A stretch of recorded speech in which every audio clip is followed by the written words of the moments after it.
Section 1. You will hear a telephone conversation between a travel company employee and a customer. First, you have some time to look at questions 1 to 5.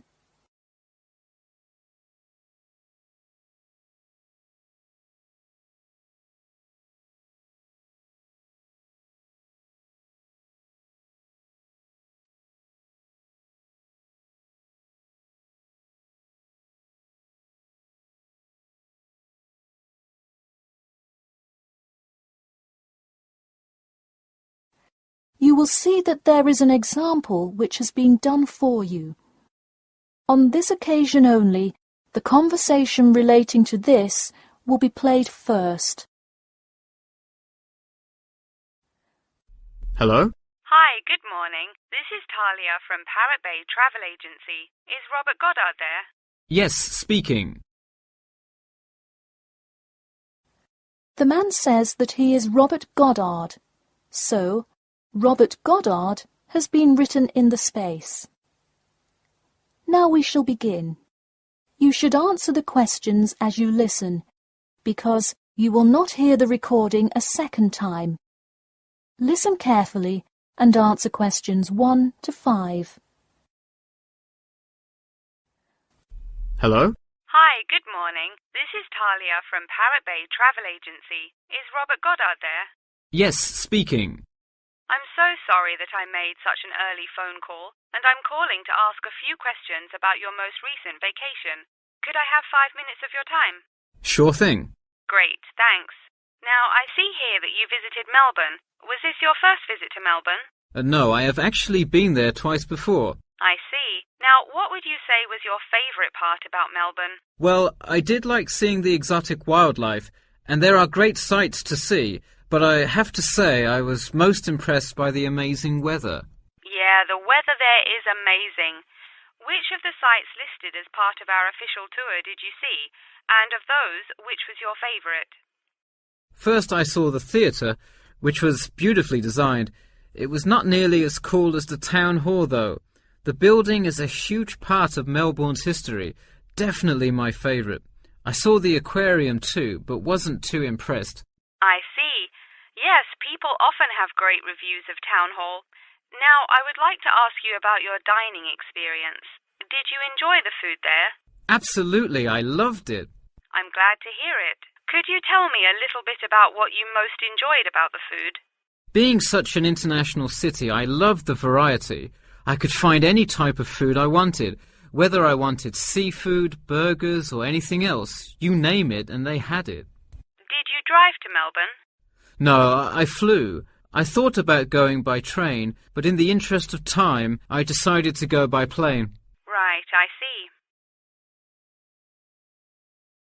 Before you hear the rest of the conversation, you have some time to look at questions 6 to 10.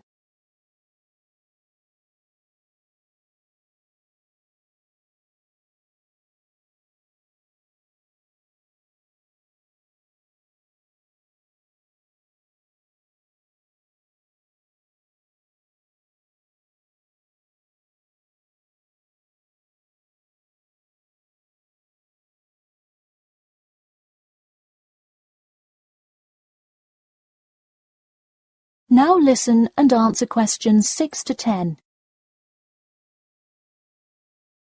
And would you mind telling me whether you are under 20, between the ages of 20 and 40, or older than 40? It would be nice if I was still under 20. My vacation probably would have been quite different. Actually, though, I just turned 41 last week. Oh, happy birthday. So, did you treat yourself and fly first class? No way. I would love to have a budget that high. I'm more in the mid-range income level. I wasn't always, though. I spent much of my life in a low-income household. I see.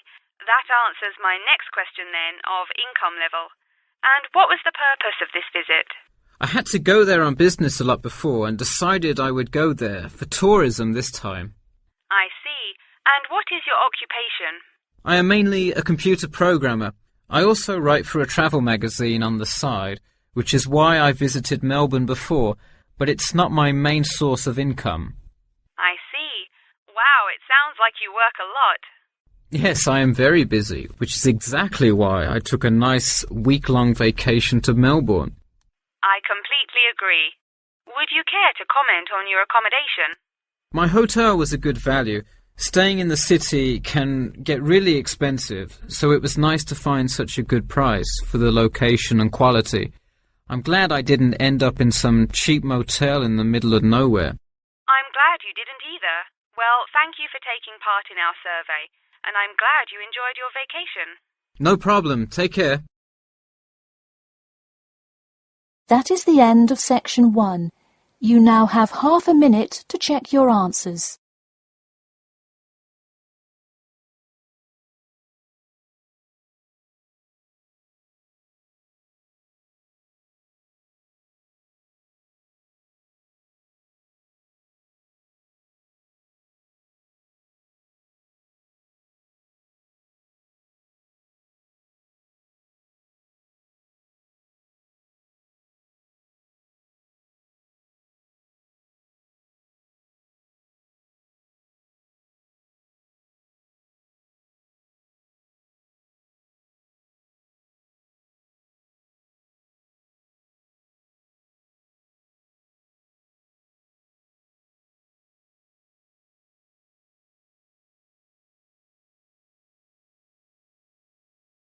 Now turn to section 2. Section 2. You will hear a talk about the main points of interest and the improvements made in the area. First, you have some time to look at questions 11 to 15.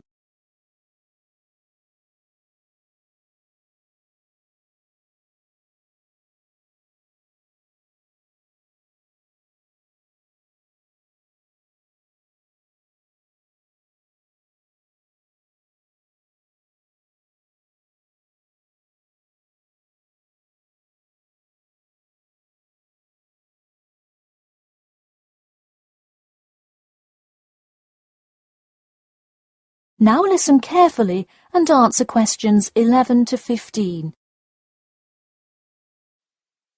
Thank you all for coming to our community meeting. As you know, we're excited to unveil our improvement plan as we look forward to the influx of tourists in the summer months. I'll start with a quick overview of the main points of interest in the area for anyone who may not quite know his or her way around yet, and then I'll get to the improvements made. First off is my favourite, the Science Museum, which is on the corner of St George Road. If you have not visited yet, I encourage you to go before the busy season. It is absolutely spectacular. There is even a flight simulator you can try out. Just west of the Science Museum is the National History Museum. It's a sight not to be missed as well, with each floor devoted to a different era in our nation's history. There are special exhibits for children with interactive games and fun history lessons too. If you're looking for parking, it is available on the intersection of Queen Street and South King Street in the car park. Standard hourly and daily rates do apply. The best place for souvenirs is the shopping mall, though it gets extremely busy during peak times. You can get there from the Tube or the entrance on Timber Road, just south of Cornwall Road. This area has students everywhere, usually from the primary school across the street from the shopping mall. Classes often take field trips and engage in guided tours through the area. So that's the overview of the main sites, and hopefully by now I've given you a general idea of the area. Before you hear the rest of the talk, you have some time to look at questions 16 to 20.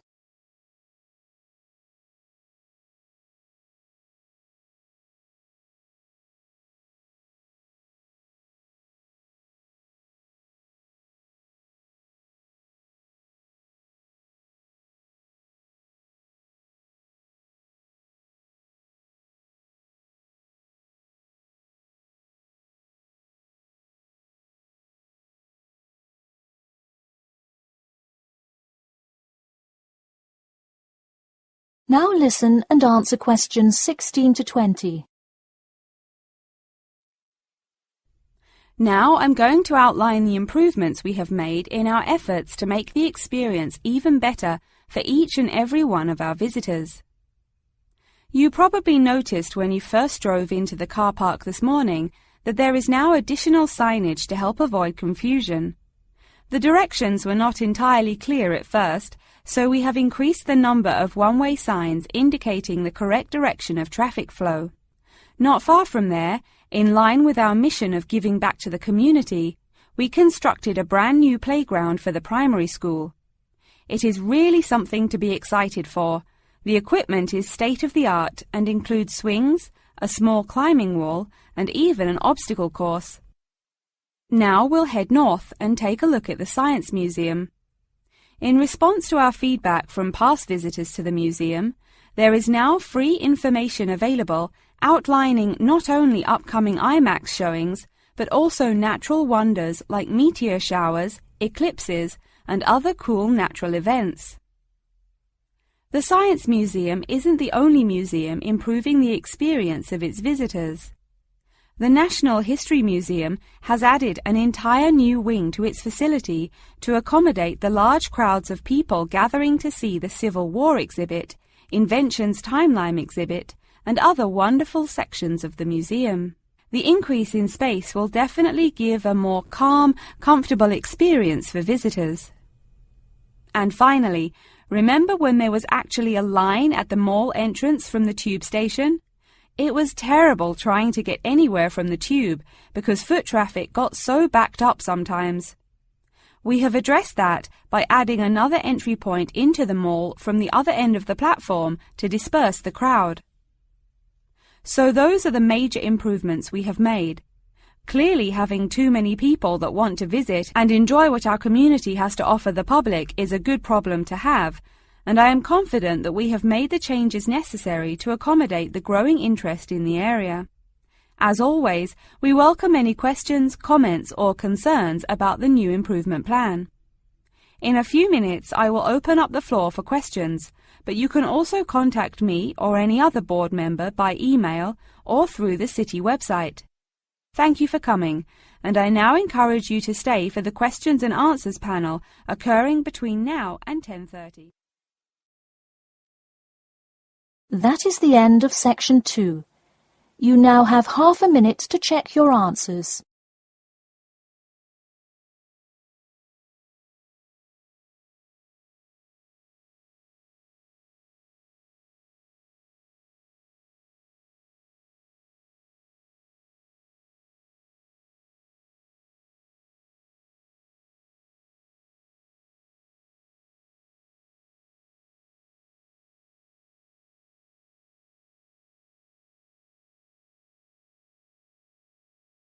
Now turn to section 3. Section 3. You will hear two students called Jane and Mark talking to their tutor about the project assignments for their senior thesis. First, you have some time to look at questions 21 to 23.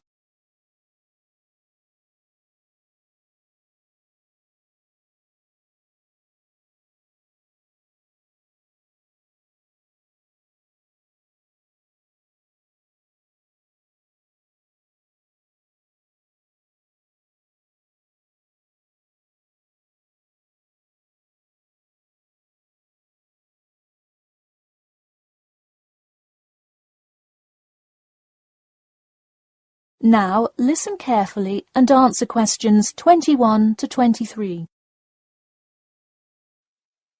So, you were both given your project assignments for your senior thesis today, right? Yes, and we already have to submit our topics next week. But how could they give us a grade this soon? No, next week's due date will not be counted towards your final grade. The teachers are just going to read your topic and give you feedback. Oh, I see. So first we should come up with our topics, and then what? Well, once you know what you want to study, you need to think about how you'll study it. You need to decide on your research methods. The methods will be the main part of your paper. What about the results section? Well, I can give you feedback on that, but you will be the one carrying out an experiment and thus will have to produce the results on your own.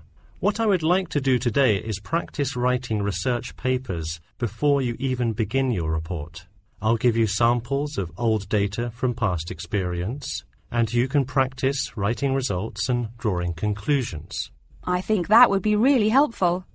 Yeah, it sounds like a lot of extra work, but I'm sure it would make our actual project easier. You're exactly right. So let's get started. First, let's try this simple experiment on fruit flies. Read the information and then take 25 minutes to summarize a results and conclusion section. That's really important. Pay attention to the time limit. OK, does it still have to be 6,000 words? No, don't worry about that. What if we get off topic?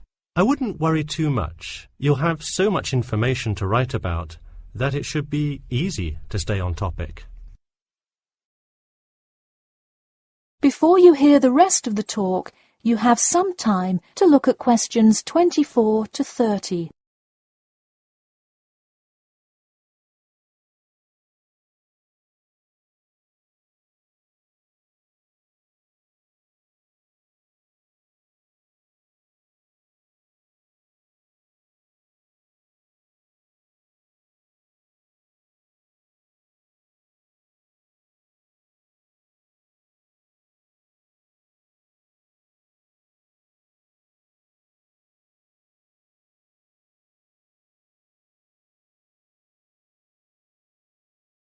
Now listen carefully and answer questions 24 to 30. But what about other sources? Well, for this assignment, you can use the one from your textbook. In your actual paper, you should find old experiments that support your topic. So do we need to find different types of sources? For instance, should I be conducting lots of interviews to use in my paper? No, there's no need to conduct lots of interviews or anything like that. OK, I'm ready to get started. I'm still a little confused, though, on how we should format our paper. Don't worry about it for now, but on your final paper, make sure to pay attention to the format. It should follow the guidelines exactly. Oh man, I'm starting to understand why they give us all semester to do this. Are there any other small details like that we should know about? Not a whole lot. Make sure you provide 2 copies. One for your teacher, of course, but one for yourself as well. And, of course, you know the due date, right? It's April the 11th, right? What? No, it's May 11th, right? Yes. The due date is May 11. Write it down. Oh, wow, yeah, I need to note it. Also, I'm having trouble finding information on my topic. What if I can't find enough good sources? It's all right to change your topic. Just make sure to do it before the beginning of April. Oh, really? Wow, I'm definitely going to change it then. Just make sure to write a note to your teacher letting him or her know. OK, so getting back to writing this sample paper, where do we start? Should I just explain the experiment and what happened? Well, you need to start with your hypothesis. What do you think will happen? And then describe your procedure.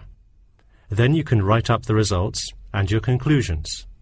Oh boy, I don't know if I can handle any more instructions.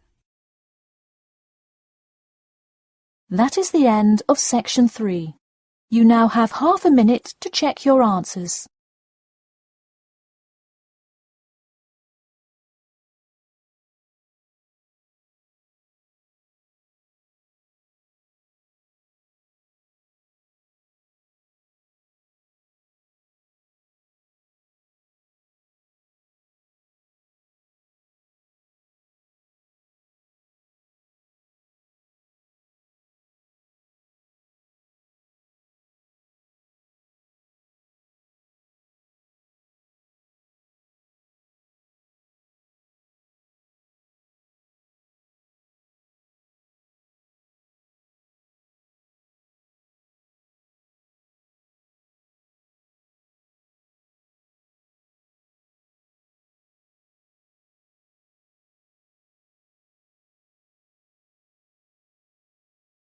Now turn to section 4. Section 4. You will hear part of a lecture about factors you should consider when creating advertising materials and the effects they can have on your product sales. First, you have some time to look at questions 31 to 40.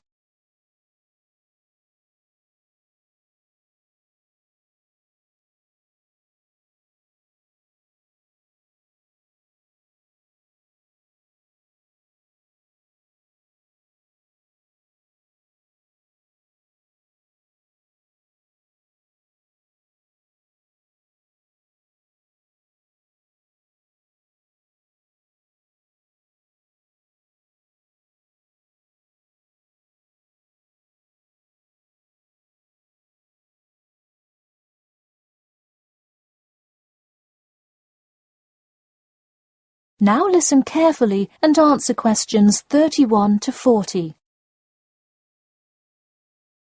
Hello class, and welcome back to Marketing Strategies. This week I will expand upon last week's lecture by talking about factors you should consider when creating advertising materials and the effects they can have on your product sales. Lesson 1. Limit your advertising to the geographic area of your target market.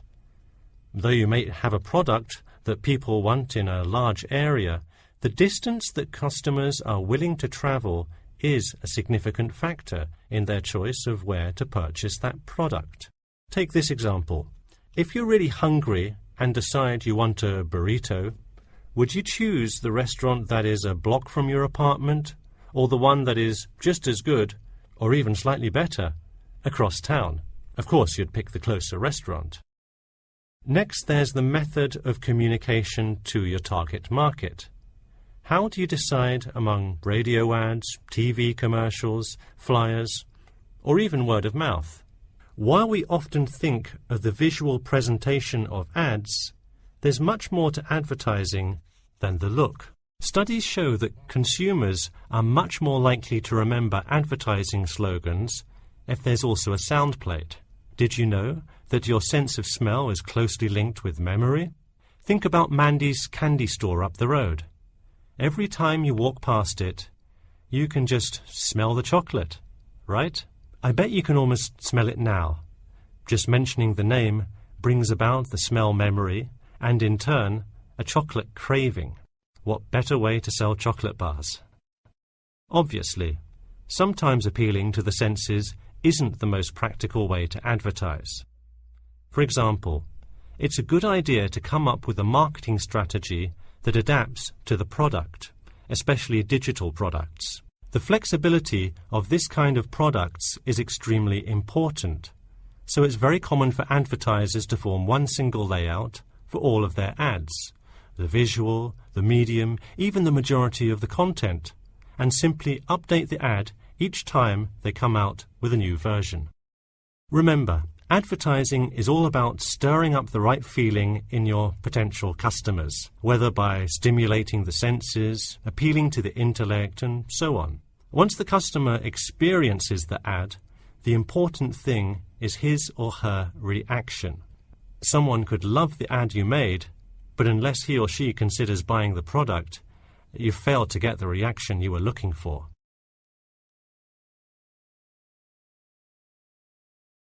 So once you have successfully reached your target customer, and you have his or her business, often you will want to expand to a larger market. More often than not, the same marketing strategies you used in your small campaign may not work for a larger audience. The larger you scale your product, the more factors you must consider. For instance, Apple operates worldwide, so they must tailor their advertising for each market they enter. Often you'll see Apple ads on international flights that appear not only in English, which is the lingua franca of most regions, but also in the native languages of the majority of passengers. I travelled to Russia last week, and it was really interesting to see the same Nike ad that I've seen 100 times, except this time it was in Russian. Okay, going back to the medium of the advertisement, even after choosing to create print ads instead of radio announcements, television commercials, etc., there is more to consider. If you print your ad in a newspaper, it will be read by a far different audience than if you print your ad in a popular magazine. Would you put an ad for the new Justin Bieber album in a newspaper? Probably not, because that product is most suitable for youths. Let's face it, do you know anyone under the age of 25 that buys a newspaper? No. Now let's try a few strategy exercises. Imagine you're a company that is aiming to improve the environment by making products that reduce human waste. How would you advertise your product? Clearly it would send the wrong message if you put up flyers or other materials that cause lots of waste paper. Consider instead putting commercials on the Health Channel or buying ad space on websites like UNESCO. Or here's another example. What is one great place to advertise suntan lotion? How about a swimming pool? It has the exact group of people that need the product. All right, one last thing. Let's say you're filming a commercial for a water filter pitcher. What would be good scenery to use for the background? Think about somewhere calm and relaxing with clean, fresh water. Can't you see how much more effective a commercial with the beautiful scenery and flowing rivers of a national park would be than, say, water dripping from a tap? So to wrap things up today, think about the geography of your target market, the type of marketing material you should use, and the most effective way to appeal to the customer in order to make a successful ad campaign. That is all I have for you today. Make sure to read through Chapter 8 for Monday if you have not done so already. Okay, now I'd be happy to answer any questions you may have. That is the end of Section 4. You now have half a minute to check your answers.